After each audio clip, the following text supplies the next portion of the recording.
Yeah, the second part was kind of like, so obviously in 1998, we got the first contract where we had to negotiate pay with the FAA. We got a gigantic raise away from the GS pay scale.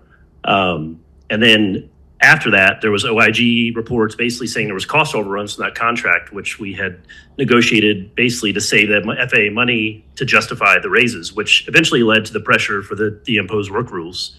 Then we got a lot of that back in 2009. Again, another OIG report saying that there's cost overruns. How do we secure a raise in the future where we don't have the pressure of that again, where there's like, I kind of feel like in 2016 even, we didn't see a gigantic raise even in that contract from 2009. It was a very modest raise, and when we got onto the federal raises every January. But basically, if we want a big raise, how do we stop that pressure from coming back on us? Like, say we are able to secure a 30% raise, how do we stop that increased pressure where they want to push back and then take that away from us? I think the realities are how do you do an incremental approach where it doesn't, the top line isn't federal employees gain whatever. It's a strategic approach.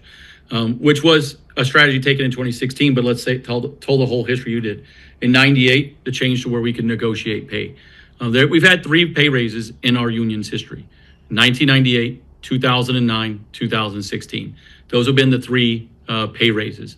And like you said, 2016, part of that strategy was, well, to stop all of the investigations and the continued pressure on our pay is, okay, we get paid the same as everybody, all the other federal employees, but that was pre the world where they started splitting the military and civilian pay raises. And that's been a new reality of what we had to face.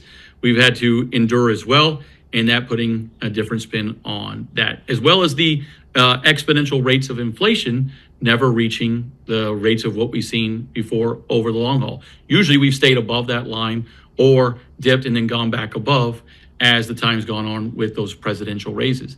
And now it's weaponized a lot of times. Everything is in a political form and format. I think it's a reality that we have to face. Well, I don't know if there's a way to insulate us from it. I think it's to be aware and cognizant of it, realize the history of what's changed, and then look to see, can we look at consumer price indexing under the U format and putting ourselves in a position of, adjusting with percentage increases in association with inflation under a term negotiation or in any level of when we get to talk about pay bands and pay settings. But I would say in all these things that hasn't been mentioned tonight in talking about pay is when we talk about opportunities is the new entrance aspect of it, is ensuring that facilities are paid appropriately, but also the new reality that we're going to face is drones, unmanned aerial vehicles, UTMs as well, where that's going to be part of our system, and why we need to keep it intact.